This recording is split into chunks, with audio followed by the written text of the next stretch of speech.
शहर काँग्रेसच्या वतीनं प्रियंकाताई बनगर.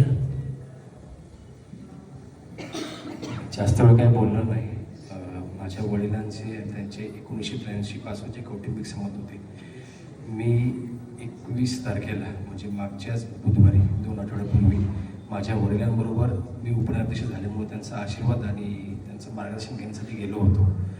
तिथं गेल्या गेल्या माझ्या वडिलांनी त्यांना सांगितलं की माझा मुलगा आज उपनगराध्यक्ष झाला आहे. त्यांनी मला जवळ घेतले आणि मी पाया पडताना त्यांनी माझ्या पाठीवर हात मारला आणि सांगितलं, तू चांगलं काम कर, मी तुझ्याबरोबर आहे, मी चांगली मदत करेल तुला.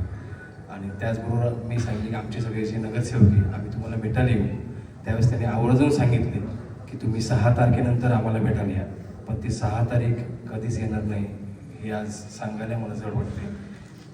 त्याच्यानंतर त्यांनी मला आवर्जून सांगितलं की माझी जेव्हा 91ची इलेक्शन होती खासदारकीची, त्या इलेक्शनमध्ये जे माझे 5-6 जण सहकारी जवळ होते त्याच्यात तुझे वडील पण होते. त्यावेळेस मला खूप अभिमान पण वाटला, पण आज हे सांगतानाही मला खूप अंतःकरणातून जड होते.